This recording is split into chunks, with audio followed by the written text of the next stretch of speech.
এই ছয়টি বৈশিষ্ট্য এবং এই ছয়টি গুণ যাদের মধ্যে থাকবে, আল্লাহ রাব্বুল আলামিন তাদের জন্য ওয়াদা করেছেন যে এই লোকগুলোকে আল্লাহ তাআলা মাগফিরাত এবং ক্ষমার ঘোষণা দিবেন। এক নম্বরের বৈশিষ্ট্য হলো তারা সুখে দুঃখে, যখন তাদের সচ্ছলতা থাকে তখন, আবার যখন টাকা পয়সার টানাটানি থাকে তখন, সব সময় তারা আল্লাহকে খুশি করার জন্য, যে কোনো ভালো কাজে আল্লাহকে খুশি করার জন্য দান করে।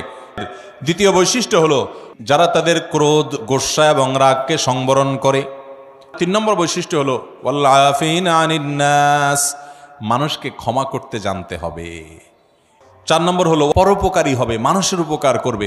নাম্বার 5, কোনো অশ্লীল কাজ করলে, কোনো গুনাহের কাজ করলে সাথে সাথে আল্লাহর কথা স্মরণ হওয়ার সাথে সাথে সে ক্ষমা চায়, মাপ চায়, ফিরে আসে। আর নাম্বার 6, সেই পাপ কাজ আর কখনো করে না।